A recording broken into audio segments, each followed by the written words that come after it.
አኬ ሰላም ላንተን ኤላ ቀሲስ ዲበኩሉ ሴና መምህር በረከት ዴቭ ሉተራን ሙሌ ጆን ወንድም አለም ሁላችሁንም ሰላም ለእናንተ ይሁን ብያለሁ። እኔ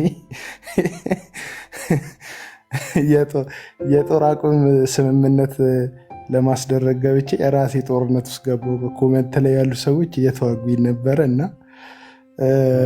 ሀሳብ የማይጠማችሁ ሰዎች ያው እንግዲህ ምንም ማድረግ አልችልም። የአዋቂ ምግብ ህፃናት ምላስ አይመከርምና ላይጣፍጣችሁ ይችላል ሀሳቤ። ዞሮ ዞሮ ግን ለመናገር ያክል ጆዬ በጣም አሪፍ አድርጎ የተናገረው ሀሳብ አለ። ምንድን ነው? ይቅርታ አሉ ሰዎች። ይቅርታዋ ላይ ሀሳብ መስጠት አይፈልጉ። ያቺ ሀሳብ ላይ ነው በቃ መንከባለል የሚፈልጉት። ያቺ ንግግር ላይ የተቆረጠችው ቪዲዮ ላይ ምናምን በቃ ማውራት የሚፈልጉት። ምክንያቱም እሷ እንጀራቸው የምትሆን ሰዎች አሉ ሚዲያ ላይ። ግለቱ፣ ጸቡ፣ ክርክሩ፣ ጥላቻው፣ ይሄ ወደዛና ወደዚህ ድንጋይ መወራወሩ ትርፍ ለማግኘት የሚመቻቸው ሰዎች አሉ። በሁለቱም ቤተ እምነት ውስጥ ወይም በሶስት በአራቱም ባሉት ውስጥ ለንግድ ጦርነት ሁሉንም ሰው አይደለም የሚያከስረው። መሳሪያ ሻጩን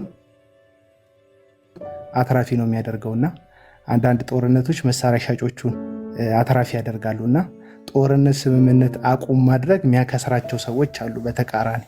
ስለዚህ የመጀመሪያው ነገር አንድ ይቅርታ ያሉበት ፖይንት ደስ የሚለው እናንተን አሰናክሎ ከሆነ ወንድሜን ካሰናከለ ስጋ መብላት መብት ነው፣ ግን ካሰናከላችሁ ተዋለው ብለዋል። ይቅርታ ብለዋል። እዛ ላይ አስምሬ መናገር እፈልጋለሁ። ሰው እንደ ጥፋት ለቆጠርክበት ነገር አንተን ካሳዘነ ይቅርታ ካለ በቃ ይቅርታ ብሏል። ሁሌ ለምንድነው አጥፍቶ ይቅርታ የሚጠይቀው ካልክ፣ ለምን ካላጠፈ ይቅርታ ይጠይቃል? ወይም ለምን እንደ ጥፋት እንደቆጠርከው ካላሰበ ይቅርታ ይጠይቃል ነው ምለው። ስለዚህ ምንድነው አሁን ቅድም የተነሳው ሀሳብ ጴንጤ ሲባል የትኛው ጴንጤ ነው እየተባለ ያለው? እኔ ሊሰመርበት ይገባል ብዬ ነው ማስበው። እዚሁ ሚዲያ ላይ ያላችሁ ጴንጤዎች እኮ ነው እየተባላችሁ ያላችሁት እንጂ ሙሉ ወንጌል ያሉትን ኢንዲቪዥዋሎች ቆጥረው አያውቁም። ቀሲስ ዲበኩሉ እዚህ ውስጥ ያሉት ኦርቶዶክሳውያን በየቸርቹ በየጴንጤኮስታሉ ቸርች ዞረው ሁሉንም መጋቢ፣ ሁሉንም ሰባኪ፣ ሁሉንም ፓስተር፣ ሁሉንም ወንጌላዊ በቁጥር አያውቋቸውም እኮ። በጣም የተከበሩ ለሰፈርም ለመንደርም ምሳሌ የሚሆኑ እጅግ የሚወደዱ ፕሮቴስታንት ጴንጤዎች እንዳሉ የታወቀ ነው። እዚህ ውስጥ ያላችሁ አብዛኞቻችሁን ጴንጤዎች ግን ለምሳሌነት የምትበቁ አይደላችሁም። እውነቱን ለመናገር በቃ አይደላችሁማ። ምን ይደረግ? ካልሆንክ አይደለህም እኮ በቃ መሻሻል ነው። ጩኸትን ቀንስ፣ ምሳሌ ለመሆን ሞክር።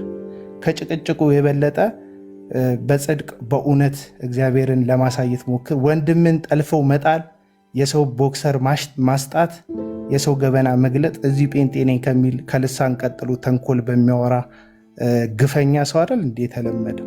ሰው ተስተካከል በቃ። አሁን የተወዳደርከው እኮ በሃይማኖት አይደለም። መቼም እርግጠኛ ነኝ ቀሲስ ዲበኩሉ ማይኮትን ይክፈቱና ኢየሱስ ክርስቶስ እሱ ፍጡር ነው ከሚል ሙስሊም አንጻር ጴንጤን ያነጻጽራሉ እንዴ? እርሱ ኧረ በፍጹም። እኔ እንዲያውም አነጻጽሬ ስናገር ከሙስሊም ጴንጤ ይሻለኛል፣ ምክንያቱም እነሱ በመጽሐፍ ቅዱስ ያምናሉ ብያለሁ። እዛው በቃ። ስለዚህ የተነጻጸራችሁት ከሶሻል ሚዲያ ላይ ካለ በጣም አሮጋንት ከሆኑ ካራክተር አንጻር ነው። ሁላችንም ነን ወይ ነው አይደለም። ሁሉም ጴንጤም አይደለም። በጣም ሳይለንት ማጆሪቲ ደግሞ አለ። አንድ ቀን ላይቭ ገብተው የማያውቁ በሰላም ህይወታቸውን የሚመሩ የሚጠሎቸውን የሚወዱ የሚያሳድዷቸውን የሚመርቁ እግዚአብሔርን የሚፈሩ በጣም ባላንስ እናድርግ ብዬ ነው።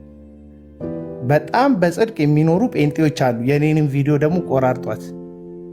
በጣም በጽድቅ የሚኖሩ ጴንጤዎች አሉ። እግዚአብሔርን የሚፈሩ በጣም ጥሩ ጴንጤዎች አሉ።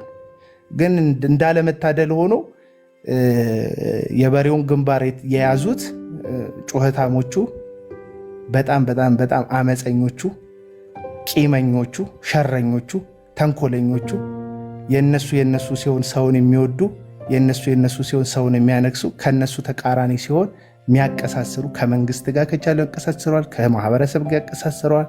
ህዝብን በቃ እንዲጣላክ ያደርጋሉ። ውስጡን ተደራጅተው ተንኮል የሚሰሩ በጣም ብዙ ሰዎች አሉ። ለምንድን ነው ጴንጤው ላይ የምበረታው? ጴንጤው ላይ የምበረታው በእኔው በኩል ስላለ ነው።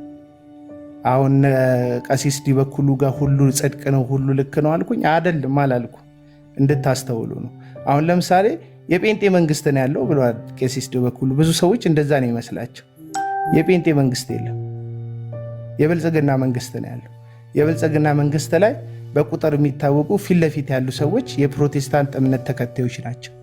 የፕሮቴስታንት እምነት ተከታዮች ናቸው ማለት ግን የጴንጤ መንግስት ነው ያለው ማለት አይደለም።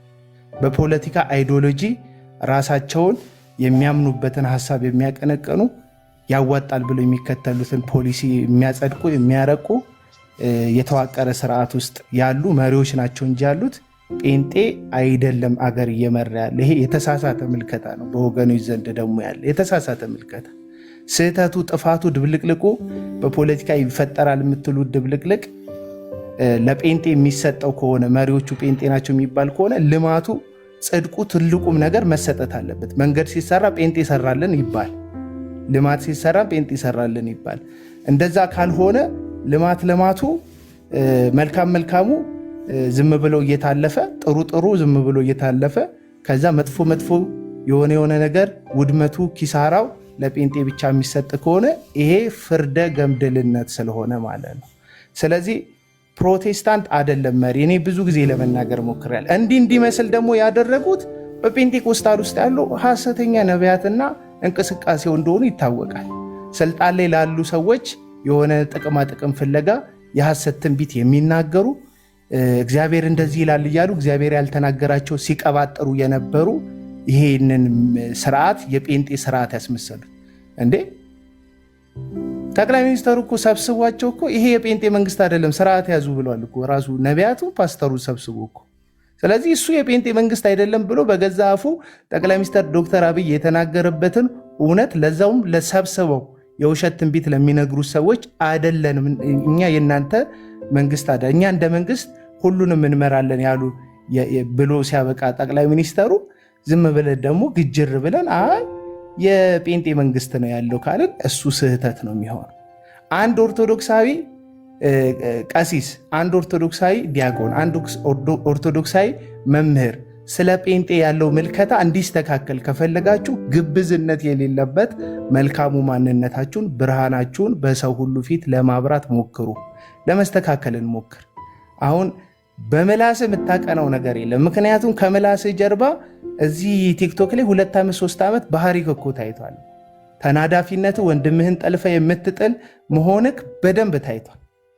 አሳጥረው የምትል እድሜክ እንዳልል እርግማን ይሆንብኛ እኔ ክርስቲያን ስለሆንኩ አልራገምም እና በፍጥነት ስለማወራ በነገራችን ላይ ሀሳቤ ባጭሩ እየገለጽኩ ያለሁት አሁን 1 ደቂቃ 2 ደቂቃ አላወራሁም። ስለዚህ ይሄን ነገር ለማስተካከል መሞከር አለብን። እንዴት አርገን እንስተካከል? እንዴት አርገን ወደ እግዚአብሔር ቃል እንመለስ? አሁንም ከቡድንተኝነት እንውጣ። አሁን እኮ ከኦርቶዶክስ ጋር ብቻ አይደለም ፈልሚያው፣ በየቦታው እኚህ የተወደዱ ወንድሞችን ሉተራውያኑን የምታሳድዱት እኮ የራሳቸውን ሀሳብ እንዳያንጸባርቁ እያደረጋ እናንተው ትሳደባላችሁ፣ እናንተ የግል ፋይል ታወጣላችሁ፣ እናንተ ገበና ትገልጣላችሁ፣ መልሳችሁ እናንተ ጴንጤን ለማጥፋት ነው የተነሱት ሉተራውያን እዚህ ሚዲያ ላይ ያለው ትላላችሁ። ይሄ ትክክለኛ መልክም ትክክለኛም ገጽታ አይደለም። ቡድንተኝነት፣ ይሄ ካቦ የእስር ቤት ባህሪ።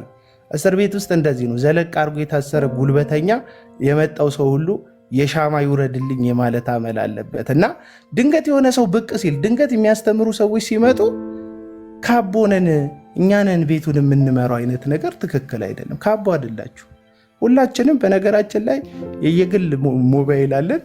በቃ የግል ጩኸታችንን ስንጮ ሰው ይሰማናል። የሚያምን ይከተላል፣ የማያምን አይከተልም። የእናንተ ለየት የሚያደርገው ቡድን አደራጅታችሁ ሰውን ለማጥመድና ለማጥፋት ስለምትጥሩ ነው እና አብዛኞቻችሁን እርግጠኛ ሁኝ የምናገረው ሌላው ሲናገራችሁ ማይከፋውን ነው እዚህ ጋር መታችሁ እየተቃጠላችሁበት ያለው እና ቀሲስዬ ባለፈው እስልምና ላይ የተናገሩት ነገር በቃ በጣም ልቤን አርክቶት ነበረ። አናፖሎጂክስ ላይ የተለቀቀ ማለት ነው። ያ ንግግሮት ሙስሊሞችን ሊያናድ ሊያስቆጣ ይችላል። አሁን ለሙስሊም ያዳሉ የሚመስላችሁ ሰዎች አናፖሎጂክስ ላይ ግቡና ኤዲት የተደረገውን ቪዲዮ ተመልከቱ። እስልምና ላይ የተናገሩትን ማለት ነው። ቀሲስ ዲበኩሉ እስልምና ላይ የተናገሩትን ነገር ስትሰሙ እስልምና ጋር ያላቸው አቋም በቃ የጸና አቋም። ምክንያቱም እንደ ኦርቶዶክስ ቄስ የአንተ እምነት ያድንሃል እንዲሉ ከጠበቅ ተሳስተሃል። ስለዚህ ቴዎሎጂህን አምጥተ የሚያሸንፍ ሀሳብህን አምጥተ ጠረጴዛ ላይ ታቀርባለህ፣ ትውልድን ትናጠቃለህ። አሁን ላይ ከሆነ ቤት ወደ ሆነ ቤት የማፍለስ አይነት አይደለም መሰለኝ። የኛ አደገኛ የሚባል እምነት የለም። እምነት በክርስቶስ ትምህርት ላይ የተመሰረተ ነው። ከዛ ደግሞ ግንድ ከሆነው ከክርስቶስ ኢየሱስ ፍሬ እያፈራህ መልካሙን ማንነትህን የምትገልጥበት ነው እንጂ በቡድንና በጩኸት የሚሆን የለም። እኔ ኦርቶዶክስ ቤተክርስቲያን እዚህ ቲክቶክ ላይ አልተሰደበችም። ጠበቃ ሆናችሁ ታውቃላችሁ? ተሳዳቢዎች የላችሁ? ጠበቃ ሆናችሁ ታውቃላችሁ? አታውቁም። ባለፈው አሁን እዚህ ጋር ወንድማችን ተመስገን ባጠፋው ጥፋት ይታሰር፣ ይገርሰስ፣ ይውደም ስትሉ የነበራችሁ ሰዎች የራሳችሁን ቤት ተሳሳቾች መቼ ቀጣችሁ? የራሳችሁ ቤት ባለጌዎችና ወረኞች መቼ አስተካከላችሁ ታውቃላችሁ? ስለዚህ አገሪቱ በጣም ከቆሻሻ እንድትጸዳ ሁሉም ሰው ጎንበስ ብሎ እግሩ ስር ያለ ቆሻሻ ቢያነሳ ጥሩ ነው ባይ ነኝ። ይሄ ነገር ያስተካክለናል። ኦርቶዶክሳውያን የራስን መራራ እውነት መቀበል፣ ራስ ቤት ውስጥ ያለ ችግርን መመልከት፣ የራስን ስህተት ማጽዳት፣ ራስ ውስጥ ያሉ አሰዳቢዎችን ማጽዳት፣ አንደበታቸውን ያልገሩ ኦርቶዶክስን የሚያሰድቡ ሰዎችን ራሳችሁ ጴንጤው ሳይመጣ ቪዲዮ ሳይሰራ ፕሮቴስታንቱ ማንም ሰው ሜም ሳይሰራ በፊት ራሳችሁ የራሳችሁን ቤት እንድታጸዱ ያስፈልጋል ባይነኝና አሁንም ቢሆን ቤተክርስቲያን እንደ ቤተክርስቲያን የሚያከብር ወንጌል ሰባኪ ያስፈልጋል። የኦርቶዶክስ ቤተክርስቲያን ከቀደምትነቷ አንጻር፣ ከህዝብ ቁጥሯ አንጻር፣ ከተደራሽነቷ አንጻር፣ ሚዲያ ላይ ካላቸው ኢንፍሉዌንስ አንጻር ሪስፔክት አድርጋችሁ ማውራት ያስፈልጋል። አለቀ በቃ። አሁን ራሱ እዚህ ጋር ለጊፍት ምናምን ጊፍት ስጡት ምናምን የሚሉ ሰዎች እንደዚህ አይደለም። የኔን ሀሳብ መቀየር የምትችሉት እኔ ስወዳችሁ እኔን በፍቅር መማረክ ነው የሚለውጠው። እኔን አሁን ተሳስቷል ብላችሁ ካሰባችሁ ልክ እንደዚሁ ቀሲስ ተሳስቷል ካላችሁ ቀሲስን በፍቅር አሸንፏቸው። አለቀ።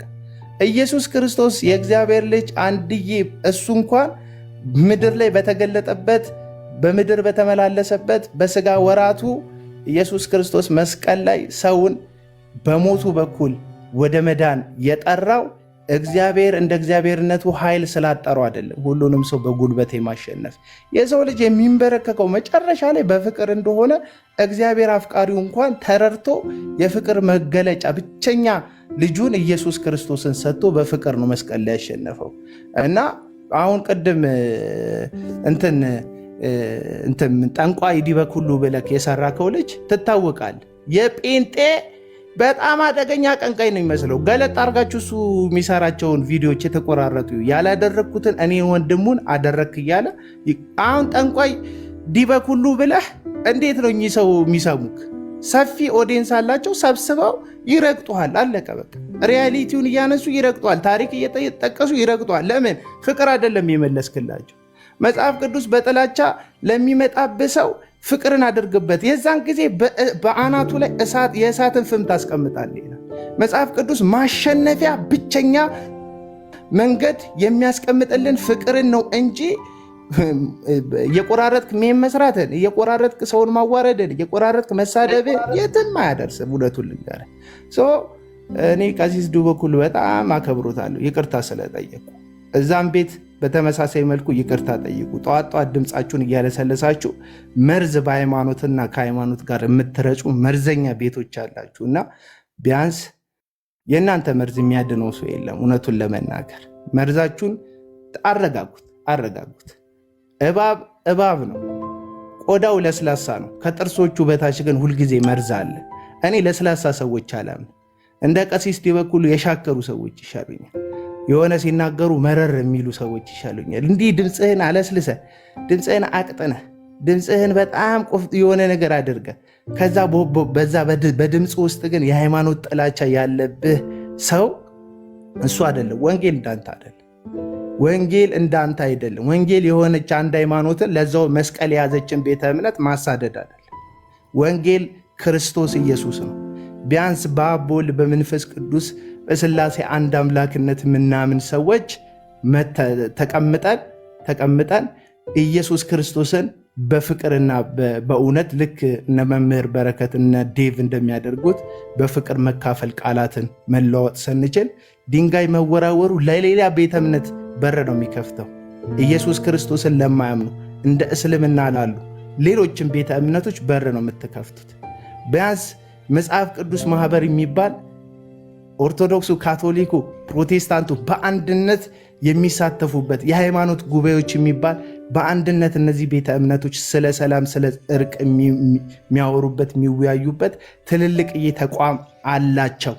አብረው የሚያስተዳድሩት አብረው የሚመሩት ኦርቶዶክስ ዋና ሰብሳቢ ጸሐፊ ሆኖ ፕሮቴስታንት ምክትል ሆኖ ሌሎቹ ፕሬዝዳንት ሆኖ እንዲሁ ካቶሊኩ ምናም ሆኑ የሚሰባሰቡበት እነሱ ትልልቅ አባቶቻችን እላይ ላይ ያለው ወንበሩ ያላቸው ሰዎች በሰላም ተጨባብጠው ሻይ ቡና ብለው በፍቅር አንዱ ጸልዮ በጸሎት የሚከፍቱት ጉባኤ እያለ እኛ እዚህ የቲክቶክ ትንሽዬ መስኮት ከፍተን ድንጋይ መወራወራችን ትርፉ መላላጥና ጥላቻ ነው እንጂ መቼም መልካምን ነገር አናተርፍም። አንተ መሌ ነው ምናምን የምትባል ልጅ አሳጠር ቀሲስ እየጠበቁ ስለሆነ ጨርሻለሁ። ቀሲስ የረዘሙበት እንዴ? እሳቸውን ልጠይቅ። አንተ ራሱ ረዝሙብህ እኮ። የእሳቸው አስጨነቀኝ እኮ ክላስ ጨርሻለሁ። ረዘመ ካሉኝ በቃ አሁን እንደዚሁ ቆርጠዋል፣ ገርዘዋል። አየር የረዘመ እንዴ ቀሲስ? ካልጨመር ካረዘመ በቃ አልረዘመ። ያው ጨርሻለሁ። እና ሰላም ነው የምለው እኔ እዚህ ቲክቶክ ላይ ሞባይላችንን ስንዘጋ እኮ ሰላም ነው የምላችሁ። እዚህ ሚዲያ ላይ ነው የምትነዛነዙት እንጂ እስቲ ስዊች ኦፍ አድርጉት ስልካችሁ። መሬት ላይ ኦርቶዶክሱን እዩትማ፣ ሰላም እኮ ነው። የትም ጴንጤ ስለመሆኑ የሚገላምጥክ የለም እዛ ሰፈር ውስጥ። በቃ ሰላም። እስቲ ስልካችሁን ዝጉት፣ ካቶሊኩን ተመልከቱት። ምንም አንተን ነገር የሚፈልግ የለም ምድር ላይ። አብረ ታክሲ ተጋፍተ፣ ባስ ትኬት ቆርጠ፣ ዜብራ ላይ አብረ እየተጋፋ ተሻግረ ነው እየኖርክ ያለው። እና መሬት ላይ ያለው ሪያሊቲና እዚህ ቲክቶክ ላይ ያለው መነቋቆርና መቆራቆዝ ለየቅል ነው። እና አረጋጉት ለማለት ነው።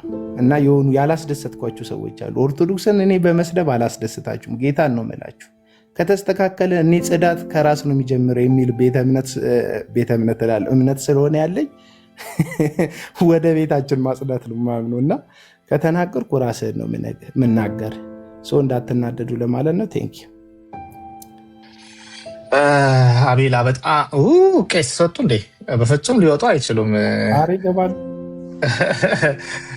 ጥሩ ነው። በቃ እንደዚህ የሚያስታርቅ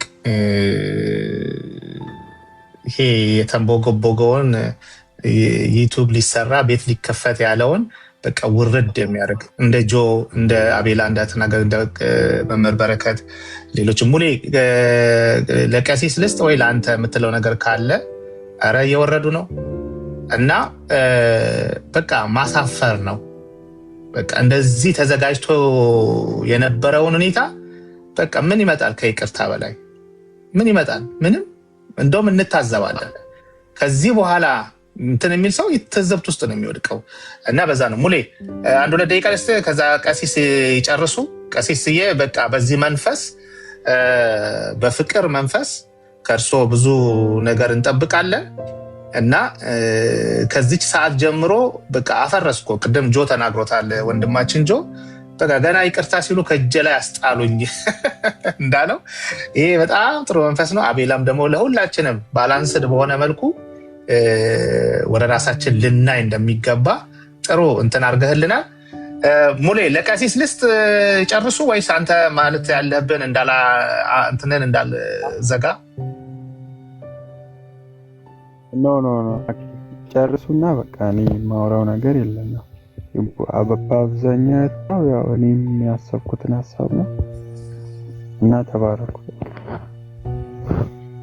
በጣም ጥሩ ቀሲዬ፣ እርስዎ ኖት ያው እንደ አባት እንደ ቤተክርስቲያን ቄስ ይችን ነገር እንዳይቀጥል አድርገን ብንዘጋት ደስ ይለኛል። ተባረኩ፣ ይቀጥሉ። እሺ፣ አመሰግናለሁ ሁላችሁንም። አይ እኔ እኮ ተናግራችሁታል፣ እውነት መናገር ጨርሳችሁታል። በተናገራችሁት ሐሳብ የሁላችሁንም ሐሳብ አከብራለሁኝ። አቤል ከተናገረ በኋላ መናገር በጣም ከባድ ነው በነገራችን ላይ እና አንድ ጊዜ ይቅርታ ወደ ኋላ ልውጣ። ድምጽ የምትሰሙ ከሆነ ይቅርታ ታደርጉልኛላችሁ። የትምህርቴን ቀረ እንደገና ከስራ ቦታ ደግሞ ልቀር ነው ማለት ነው እና አልቀርም። ለማንኛውም እየነዳሁ ነው የማወራ። ሁላችሁም ለሰጣችሁት አስተያየት ከልብ አመሰግናለሁኝ፣ አከብራለሁ አስተያየታችሁ። ትክክል የሆነ ነገር ነው የተነሳው። አንድ ነገር ግን መናገር የምፈልገው ነገር የዚህ ሁሉ መነሻ የኔ ንግግር አይደለም፣ ኢንቴንሽኑ ሌላ ነው። እንድታውቁት የምፈልገው እሱን ነው። ሰሞኑን ባደረኩት እንቅስቃሴ የተበሳጩ ሰዎች ናቸው ይህንን እየቆራረጡ 6 ጊዜ የተቆራረጠ በ4 ደቂቃ በማይሞላ ቪዲዮ 6 ጊዜ ቆርጠው አቅርበው ሙሉ ቀን ቪዲዮ ሲሰሩበት መዋላቸው እኔ በጣም አዝኛለሁ። እኔ ዳብል ስታንዳርድ ባንሰራ እውነት ለመናገር ከሆነ ስናገረው የከረምኩትን ነው ላይቭ ላይም የተናገርኩት፣ አሁንም ደግሜ እናገራለሁ። እኔ ከስነ ምግባር አንጻር ኢቭን እንኳ እኔ የምታወቀው ብዙን ጊዜ ቤታችን ውስጥ ባሉ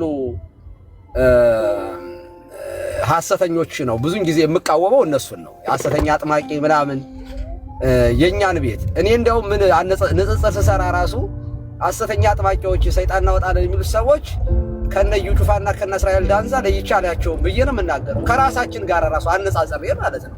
እና አንዴ ንጽጽር ስንሰራ የኛን ግም ቅዱስ የሌሎችን ግም ንጹህ እያደረጉ መናገር ትክክል ነው ብዬ አላምንም። እኔ ሲጀመር ስነ ስርዓት ሳወራ ሙስሊሞችን ማደንቅበት አለ ደግሞ ከስነ ምግባር አንጻር ማለት ነው። ከሃይማኖት አንጻር ካየነው ደግሞ ሌላ ጉዳይ ነው የሚሆነው ማለት እና ንጽጽሩን እዚያው ላይ ራሱ ምን ብዬ ተናገር ያለው እኔ ስም ሁሉ ጠርቻለሁ እማከብራቸው። ለምሳሌ ላይቭ ላይ እንኳን ኤፍሬም ባለ ጊዜ እሱን ብቻ አይደለም ዶክተር ተስፋዬ ሮቤሌ መጽሐፍ ሲጽፉ ይልኩልኛል። እነ ጳውሎስ ፈቃደ ብያለሁኝ። እነዚህ ጨዋዎ የሆኑ ሰዎችን ሳይ ጴንጤቆስጣሉን ጀነራላይዝ አድርጌ እንዳልናገር አፍራለሁኝ ብዬ ሁሉ በዛም ቀን ተናግሬያለሁ እኮ። ግን ቆርጠው ጀነራላይዝ አድርጌ እንደተናገርኩ አድርገው ያቀረቡት። ለማንኛውም አሁንም ስለ ይቅርታ መናገር የምፈልገው ነገር እኔ እንደዚያ ብዬ አልተናገርኩም። እናንተ እንዳቀረባችሁት ቪዲዮ 100% አላልኩኝም። ነገር ግን ተሰናክላችሁ ከሆነ በራሳችሁም ድካም ይሁን ያላልኩትን ነገር በማለታችሁ ጥፋቱ የእናንተ ቢሆንም ግን ወንድምን ማሰናከል ከአንድ ካህንም አይጠበቅም። ካህን ምሳሌ የሚሆን ለሰዎቹ ሁሉ ወደ መልካም ነገር እንዲመጡ መንገድ የሚጠቁም የሚያሳይ መሆን ክርስቶስን ምሳሌ ማድረግ አለበት አንድ ካህን ብዬ የማምን ሰው ነኝ። እኔ እውነቱን ልንገራችሁ በጣም በጥንቃቄ የምራመድ ሰው ነኝ። ስልከሰከስ እንኳን ጠንቋይ ልሆን በህይወቴ ውስጥ ማለት ነው ጠንቋዮችን ስታገል የኖርኩ ሰው ነኝ። ነገር ግን ካራክተራይዝ የምታደርጉት ኦርቶዶክሳዊ ቄስ በመሆኔ ኦርቶዶክስ ሁሉ ጠንቋይ ነው። ምንድነው እነ ኤርሚያስ ሲሰሩ የሚውሉ? ግቡ እስኪ ላይ ብላ ሄዱና ስንት ዓመት ሙሉ ነው ቤተ ክርስቲያኗን እነ ትዝታው ጣዖት ያመልካሉ። ታቦት ጣዖት ነው። ደብተራዎች ናቸው። የጠንቋይ ድርሳን መንግስት በማኒፌስቶ ጭምር ኦርቶዶክስ ጸረ ድህነት እንደሆነች የድህነት እንትን እንደሆነች እና ቤተ ክርስቲያንን በዚህ ደረጃ የሚሳደቡ ሰዎች እኛ ቤት ነው እንዲህ ያሉት። እውነት ለመናገር ጠንቋይ ያሉኝ ሰዎች እኮ ኦርቶዶክሳዊ ቄስ ማለት ጠንቋይ ነው ብለው ያምናሉ። ይሄንን ቪዲዮ ደግሞ አምጣታችሁ ደግሞ ልትከሱ ይሞከራችሁ። እየራሴ ጠንቋይ ዲበኩሉ ትናንትና ሽማግሌ ሰውዬ ነው፣ በ60ዎቹ ውስጥ ያለ ሰው ነው። እውነት ለመናገር ቀሲስ ደበሱ ብሎ ሲሰድበኝ ነው የዋለ፣ ላይ በላይ ሲያሰድበኝ ነው የዋለ። ነውር ነው። ወዳጄ አስቼኔ እወድሃለሁ፣ አከብርሃለሁ። ታውቃለህ እኔ በጣም የሚገርማች መርሲ የምትባል ልጅ አለች። በጣም ስትሪክት ናት። የጴንጤቆስጣል ላይ ጠዋት ላይ አስገብታኝ ከምኝታ የተነስቼ ሪስፔክትፉል አውርተን ተነጋገርን እኮ የተለያየ ነው። ልጅቱን እያወቅኳት ማለት ነው። በጣም ተናጋሪ ልጅ ናት። ሙልጭ ነው የምታደርገው። ግን ገባሁኝ ከምትሰናከል እስኪ ልግባና ቁጣዋን ላብርድላት። ለምን አሰናክላታለሁ? ስሜን እየጠራች ስለነበረ ገባሁኝና ይገርማችኋል ስገባ እንደው ቄጠማ ነው የሆነችው። በጣም ሪስፔክትፉል ነው ያወራች። እግዚአብሔር ያክብርሽ መርሲ። ከዛ በኋላ ግን ሙሉ ቀን ዋሉብኝ ማለት ነው። አሁንም በእኔ አትሰናከሉ ወንድሞቼ። የሚያሰናክል ብዙ ነገር እያለ እኔ ጥላቻ የለብኝ፣ ቂም በቀል የለብኝ። የንስሐ ልጆቼ አሉ ከታች የሚያዳምጡኝ። የጴንጤ ጥላቻ እንደሌለኝ እዚህ ውስጥ የንስሐ ልጆቼ ያውቃሉ። ግን ትምህርቱን ግን አነጻጽሬ ያለውኝ እሱ ደግሞ ገና ወደፊትም ቻሌንጅ አደርጋችኋለሁ። በትምህርት እንነጋገራለን እና እኔ በዚያ መንገድ አትረዱት። ሶሪ አጀንዳ መሆኔ በራሱ ጥሩ አይደለም። ግን ለሉተራን ባሳየሁት ፌቨር ነው ይሄ ሁሉ መከራ የመጣብኝ። ግን በቤታችሁ ደግሞ ገብቼ ደግሞ ይሄን ክላሪፋይ እንድሰጥ ደግሞ ስላደረጋችሁ ከልብ ነው የማመሰግነው። አሁንም በእኔ የተሰናከላችሁ ካላችሁ ሶሪ፣ በጣም ይቅርታ። ግን በቪዲዮ ላይ የሚቀርበው ነገር የኔ አይደለም። አቤልን ሙሉውን ነው የምሰማው። አቤል ስለ አቤል ሲታሰር እኔ ድምፅ ሁኛለሁ። ፌስቡክ ላይ ሁሉ ጽፌያለሁ። ጴንጤ ነው እሱ አውቀዋለሁ። ሲስ አለ። እኔ አሁን ሲስ ኢትዮጵያ ሲሄድ መጀመሪያ እንደውም ኤርፖርት ተቀበለኝ ብለውን የሲስን ነው ጴንጤ እንደሆነ አውቃለሁ። የጴንጤ የሰዎቹ ጥላቻ የለብኝም።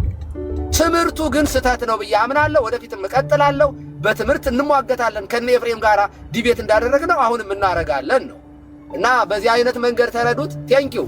በእኔ ጉዳይ ረዥም ሰዓት ወስዳችሁ እነ መምህር በረከትም እነ ዴብም ሌሎቻችሁም ምክር ስለሰጣችሁ ይከልብ አመሰግናለሁ። ሰላም ዋሉልኝ።